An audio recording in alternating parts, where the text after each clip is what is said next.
you could say the Clippers haven't played up to par the way a lot of people thought they would, even without Kawhi Leonard entering this season. Right now, they're 17-15, a couple games above 500, which is not too bad. But let's talk about the true test they'll face going forward in the rest of their season.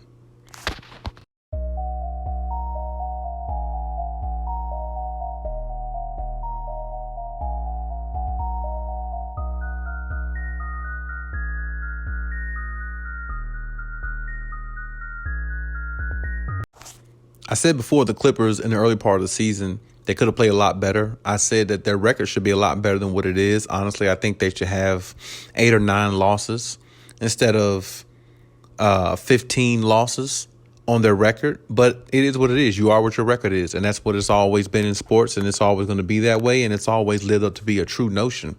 So now the Clippers going forward are going to have to really muster up some energy and really start playing well. Now, they did get a victory last night against the Sacramento Kings, which is big for them because, like I said, they were, in my previous video, they were in kind of a slump.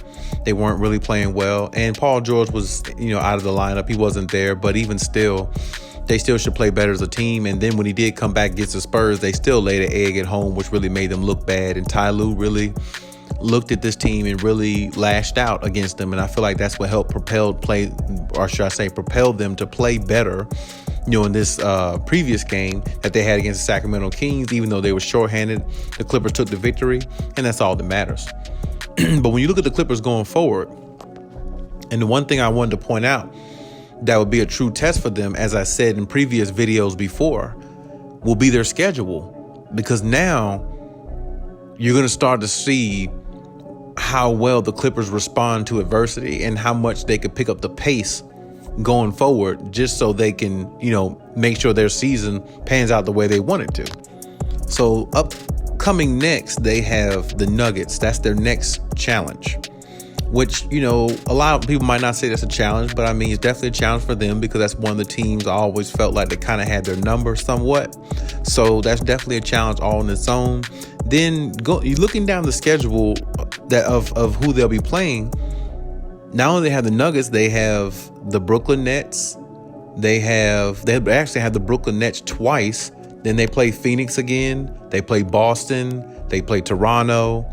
And I believe the Grizzlies and the Timberwolves. So that's their next several games going forward that they're going to have to play. And, looking at them struggle the way they did a couple games ago, hopefully they won't have those same lapses in these games coming up, because with their record being 17-15, they really can't afford too many more losses. Right now they need to pick up the pace and try to get a winning streak going on, because being 17-15, they're in the 6th seed, I believe, but it's only 2 or 3 games out of the 8th seed and falling down to the 9th seed in the teams that don't make the playoffs. And that's not a position the Clippers want to be in. So to me, their true test is going to come with these several games coming up against these teams. And I tell you, unless it's super heavy on the health and safety protocols and nobody plays those games for those other teams, and the Clippers have a free ride going through because the competition is lesser, it's going to be tough playing against these teams coming up in these several games for the Clippers. And I'm going to need the Clippers to buckle down on defense. And the one thing I think the Clippers need to focus on when playing good teams, which I don't speak about too often, is their rebounding. Against the Spurs a couple nights ago, the Spurs had 67 rebounds total. And that's the most I think the Clippers have ever given up in a game ever. And if they're going to fall short of the glory when it comes to rebounding, they're going to find themselves down against a lot of teams. Now, I thought Hardenstein, along with Ibaka and then Zubac, I think that should be good enough going forward for them to secure rebounds, maybe steal some possessions or offensive rebounds, for themselves and things like that, because that's what they're going to need. They're going to need extra rebounding, extra offensive rebounding. They're going to need contributions from everybody, evenly distributing the wealth on offense, kind of sort of the way they did against the Sacramento Kings. But they're going to need to continue that. And the inconsistency of them playing good at times and then them not playing good at other times is not going to cut it When the schedule I just named and the teams that they're going to be playing coming up, going forward that I just named, they can lose damn near every one of those games. Matter of fact, they could lose all of those games possibly. I mean, looking at the Clippers lose to a team like Cleveland once or twice this season. I think the Pelicans twice. They did lose to them twice. Look at them losing to some of the teams they lost to in the Spurs, which the Spurs are not awfully too bad, but still, the Clippers are good enough to beat the Spurs. Look at them losing to some of the games they lost. You have to ask yourself, can they lose several of these games going forward? Against the Nets twice, you got the Grizzlies, you got the Suns, you got the Celtics, you got Toronto. I mean, then you got the Nuggets. They can lose damn near all those games if they don't play the way they're supposed to. And this is why I said this is one of those stretches in a regular season that a team goes through where they have to be as sharp as they can, because it's one of those stretches where it could determine you being in the 5th or 6th seed continually, or by next week or the week after, you could be in the 12th seed. You know what I'm saying? It's just one of those situations where the Clippers are going to have to realize this is where some of their basketball and their chemistry and camaraderie is really going to have to kick in, because this is probably the biggest part of the season for them, because in regards to a test, because these next several games, the Clippers can find themselves, like I said, not only losing all those games, but losing their position where they are in the standings. And that's not something the Clippers want to do, because they don't want to lose any type of confidence going forward as a team, because they feel like they can't string wins together and play the way they're supposed to and come at teams with a force that allow them to be victorious in the end of the game. And this is something that the Clippers are going to have to implement to each other. Ty Lue's going to have to beat this in their head, because they can't go in their next 7 games. They can't go 2 for 5. It's just no way. They can't do that. They have to find a way to at least go 4-3 somewhere in there, or 4-3 bare minimum, I would say, in their next 7 games. Because like I said, when you're trying to keep up with the standings and you're trying to keep afloat, and you know you don't have a player like Kawhi Leonard to make up for all your mistakes and your woes, you got to play together. You got to play collective, and you got to play defense a lot better. You know what I'm saying? And you got to. What I'm saying is the Clippers do play defense. I'm not going to say they don't play defense, but a lot of times I also said they play down to their competition. And so when I say they got to play defense better, I mean they have to play it consistently against whoever the opponent is. I don't care if they got to play the Pelicans tonight. I want them to take the Pelicans as serious as they would take a team like the Brooklyn Nets. You see what I'm saying? Like, they have to have the same mentality every night, have to play with the same intensity every night to get the best and the maximum out of all players. Because understanding so, the Clippers have to look at one thing. You have a bunch of young players on your roster. So you have to have your role players and the veteran players lead by example and show these young players what they need to do in hectic situations and situational basketball where their number's called upon. They have to go out there and execute the plays just as if they're one of the veteran guys, or just as if they're one of the guys who've been around the locker room a long time. That's just the way it is. In order for that to happen, games like these, a stretch like this, can show the younger players what it's like to go through a tough stretch of teams and find yourselves being the victor coming out of a lot of those games by doing what you're supposed to do on both ends of the floor. So you're going to need Paul George to score 25, 30 points these next several games. It's going to have to happen. He really can't have nothing less. And he's going to have to shoot better from the field. I mean, even though they beat the Sacramento Kings the other night, I think he was like 7 for 18 once again. And that's my issue with Paul George at times. You know, he can give you 25, 30 points, but how many shots is he taking to get that? Is he putting his team in harm's way to lose by the shots he's taking to get his 30 points, or is he actually helping with the efficiency and the consistency of the on the offensive end to help his team get over the hump? So you could beat a team like Sacramento, who was shorthanded, even though Paul George didn't shoot well. But you're not going to beat a team like the Nets if they're not shorthanded. If Paul George shoots poorly, you're just not going to happen. And this is what I'm saying. You can't find yourself falling into traps like that. You have to go out there and play your best basketball. And this is around the time you need to start playing it, because this is Christmas going into the next year. And everybody has a New Year resolution. At least most people do.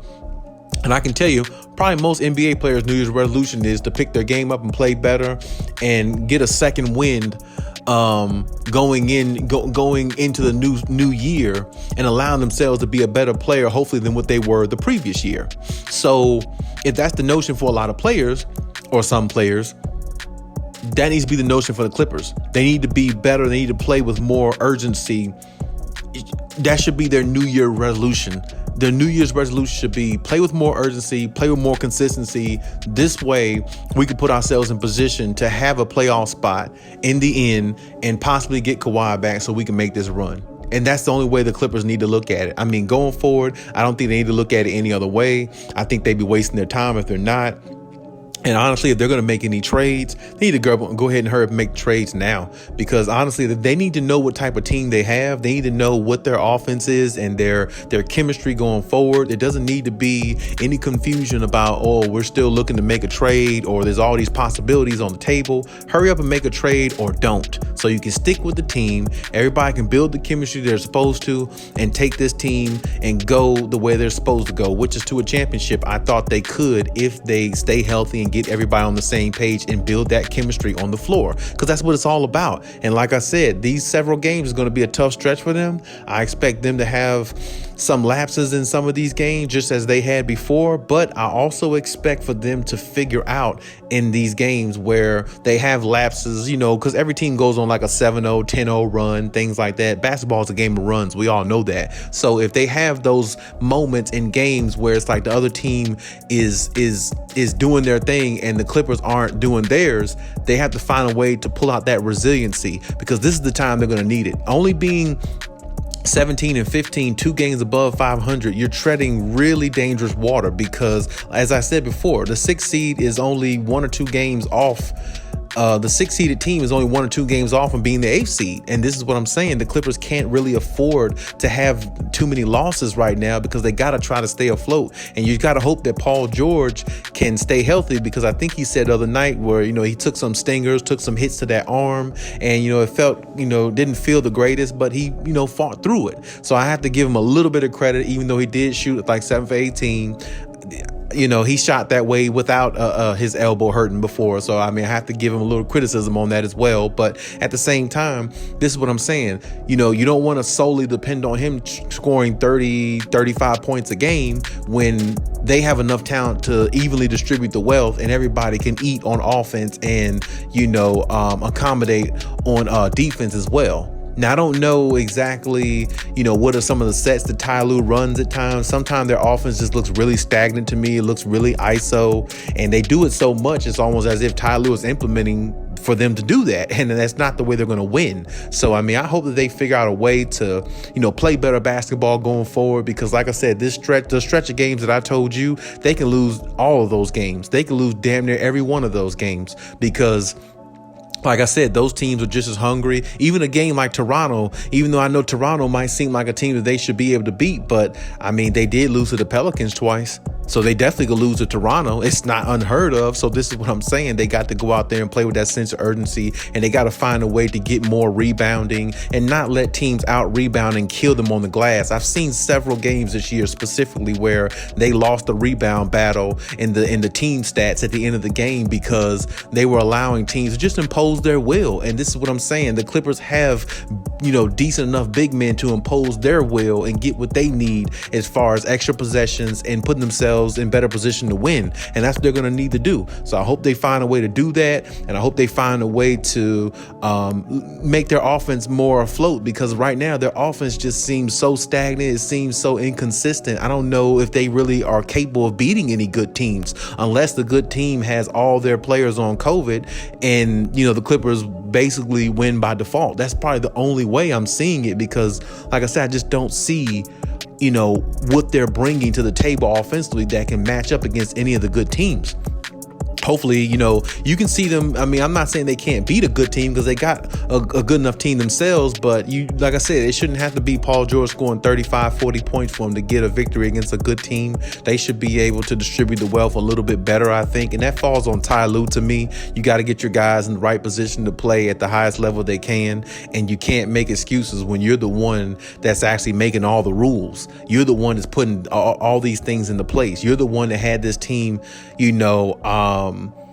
ready to go this year, starting this season, so they should be a lot better than where they are. But I mean, like I said, you are what your record is, but we're really going to see what the Clippers are made of here going forward, because like I said, the schedule I just named, the next several games, is going to kind of give them a little bit, of a test. They're definitely going to be battle tested, so we're going to see if they can be resilient, if we're going to see if they can, play with a little bit more sense of urgency and ball movement, because I really think this is the time of the season that teams need to be doing it. And I know a lot of people don't ever say that. A lot of people always tell you after All-Star break, yeah, but see, a lot of times All-Star break, you're trying to build, you're trying to make a push towards the end to, solidify your seeding.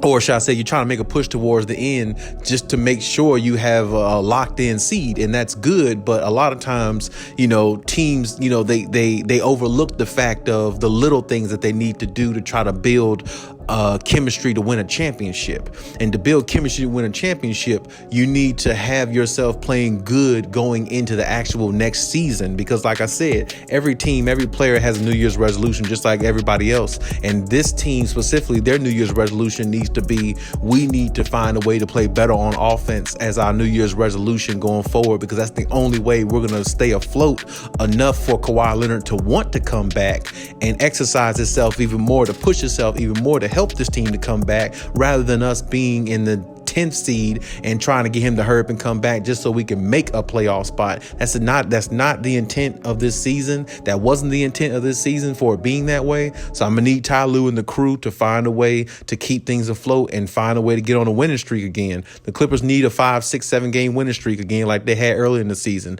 That's what's going to get them, over the hump, and that's what's going to keep building their confidence, because they got a lot of young players. So building confidence is even more imperative for them than a lot of other teams. So, like I said, we'll see how it goes in this stretch. Hopefully, they come out on top in a lot of these situations, but we just have to see how it pans out. But hey, that's my take on the situation. Leave any comments in the comment section. Let me know what you think, as always. And hey, Khaliis out.